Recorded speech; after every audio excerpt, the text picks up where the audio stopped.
बिस्मिल्लाहिर्रहमानिर्रहीम अस्सलाम वालेकुम डियर स्टूडेंट। आज हम डी कॉम पार्ट 1 की जो फाइनेंशियल अकाउंटिंग की बुक है गुल अमीर मलिक साहब की, इसका जो चैप्टर नंबर 8 है उसकी एक्सरसाइज नंबर 14 आज हम करने जा रहे हैं।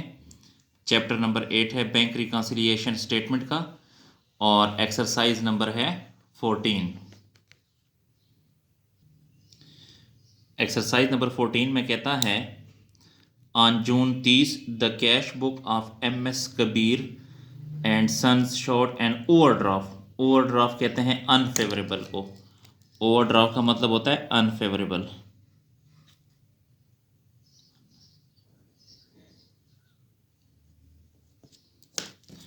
$7,500।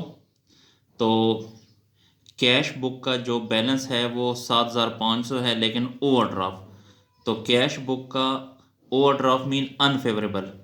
तो आपने देखना है कि कैश बुक का अनफेवरेबल कौन सा बैलेंस होता है, वो क्रेडिट होता है। क्योंकि डियर स्टूडेंट यहाँ पे अगर आप देखें तो ये डेटा आप लोग अपने पास ज़बानी याद रख लें। कैश बुक का अनफेवरेबल बैलेंस क्रेडिट होता है, तो आपने क्रेडिट बैलेंस लेना है जी। तो यहाँ पे लिखेंगे एक्सरसाइज नंबर 14 और ऊपर लिखना है M S Kabir and sons और bank reconciliation statement as on. यहाँ पे आपने डेट लिखनी है, तो यहाँ पे लिखें balance as per cash book,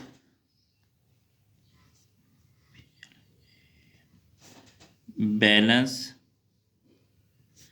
as per cash book 7,500, तो यहाँ पे लिखेंगे 7,500। और इसका अनफेवरेबल बैलेंस कौन सा होता है, क्रेडिट होता है, तो यहाँ पे लिखेंगे क्रेडिट बैलेंस।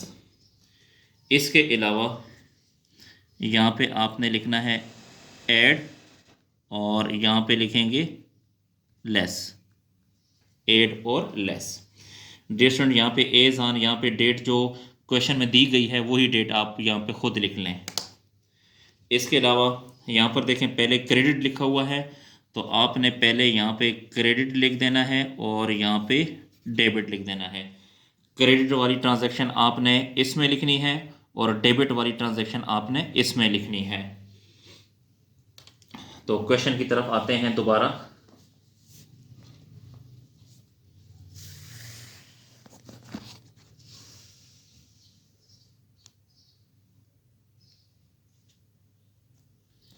जी, तो इसमें सेकंड में कहता है, सॉरी फर्स्ट ट्रांजैक्शन में interest on overdraft 165 appeared in passbook. जो इंटरेस्ट ऑन ओवरड्राफ्ट है वो पासबुक में लिखा गया है।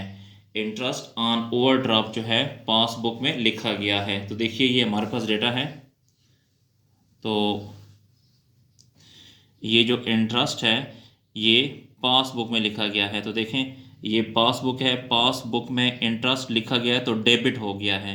आपने क्या करना है, कैश बुक में इसको क्रेडिट कर देना है जी। तो ये क्रेडिट है, तो इसमें लिखना है interest on overdraft, interest on over draft वो है 165, तो यहाँ पे लिखें 165 जी। उसके बाद जो नेक्स्ट ट्रांजैक्शन है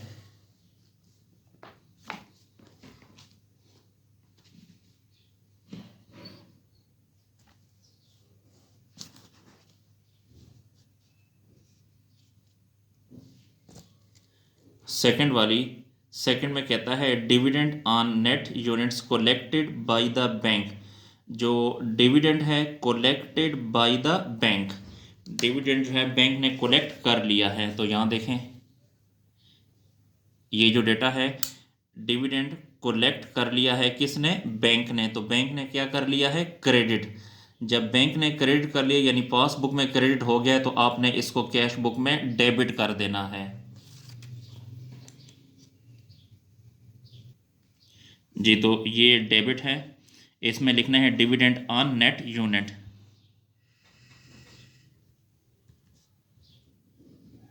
dividend on net unit. Amount है इसकी 1535, 1535 जी। उसके बाद जो नेक्स्ट ट्रांजेक्शन है 3 वाली, cheques paid in the bank, हमने चेक बैंक में पेड किए but not collected and credited by the bank 1700, but not collected and credited by the bank. देखें जब हमने चेक बैंक में पेड किए हैं लेकिन कहता है बट नॉट कोलेक्टेड, यहाँ देखें हमने जब चेक बैंक में पेड किए हैं तो हमने यहाँ पे डेबिट कर दिए हैं, but not collected by the bank, लेकिन बैंक ने कोलेक्ट नहीं किए यानी बैंक ने क्रेडिट नहीं किए, तो हम इसको क्रेडिट कर देंगे।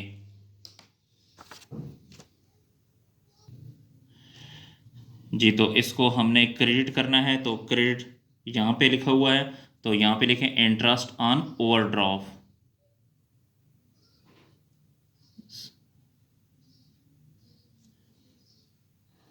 जी सॉरी, यहाँ पे हम लिखेंगे इसमें क्रेडिट करना है तो cheques paid but not credited, या ये लिख दें अनक्रेडिटेड चेक लिख दें, uncredited check,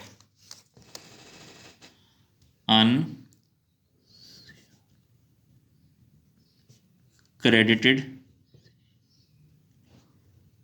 checks. Uncredited cheques जो हैं वो हैं 1700 के, तो यहाँ पे लिखें 1700 जी। उसके बाद जो नेक्स्ट ट्रांजैक्शन है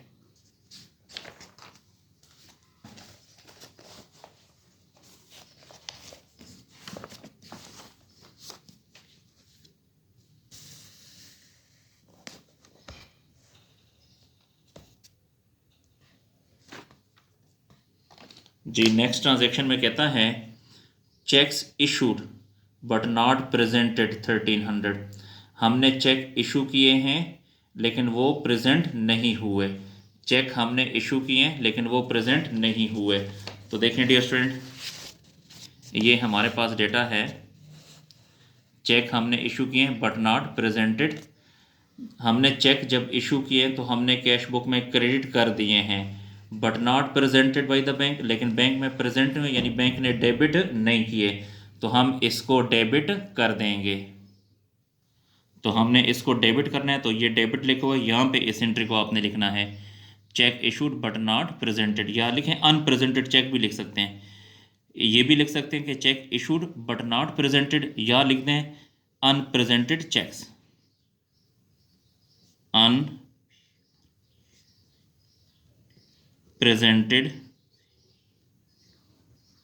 चेक्स।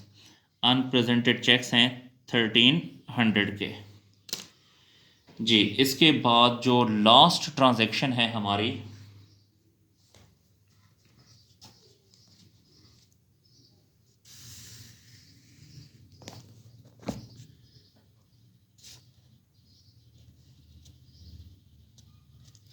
जी, लास्ट ट्रांजैक्शन में कहता है a cheque was received from Aslam, Aslam से एक चेक रिसीव हुआ है, and was entered in cash book was omitted to be deposited into the bank 435। एक चेक, a cheque was receive from Aslam, Aslam से हमने एक चेक वसूल किया है, and was entered in the cash book, और उसको हमने कैश बुक में लिख दिया लेकिन बैंक में जमा कराना भूल गए हैं, लेकिन बैंक में उसको जमा कराना भूल गए हैं। इसका मतलब ये है कि बैंक ने जो है इसको क्रेडिट नहीं किया। देखें ये डेटा है, चेक जब हमारे पास आया था तो हमने इसे कैश बुक में लिखा था, कैश बुक में डेबिट कर दिया था, लेकिन इस चेक को हम बैंक में जमा कराना भूल गए हैं, तो इसी कैश बुक में इस डेबिट को ख़त्म करने के लिए अब हम क्रेडिट कर देंगे, तो इस ट्रांजैक्शन को आपने क्रेडिट करना है।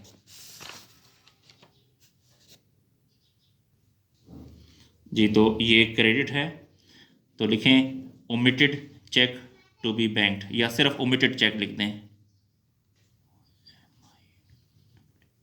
ओमिटेड चेक्स, यानी बैंक में जमा कराना भूल गए हैं 435, तो यहाँ पे लिखेंगे 435।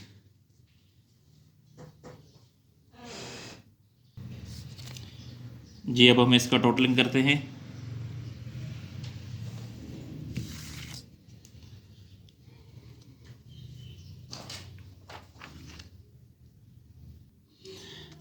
जी तो इनको पहले जमा करें।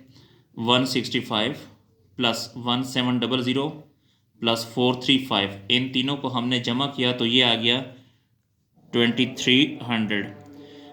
उसके बाद 1535 जमा 1300, इन दोनों को हमने जमा किया तो ये आ गया 2835। अब डियर स्टूडेंट ऐड लिखा हुआ है तो इसको और इसको जमा करेंगे तो इससे आ जाएगा 9800। 9800 में से 2835 माइनस किया तो ये आ गया 6965। डियर स्टूडेंट यहाँ पे लिखा है balance as per cash book, तो यहाँ पे आपने लिखना है balance as per passbook. Balance as per passbook. जी डियर स्टूडेंट हमारा जो क्वेश्चन है कंप्लीट हुआ, इसको नोट कर लें। शुक्रिया।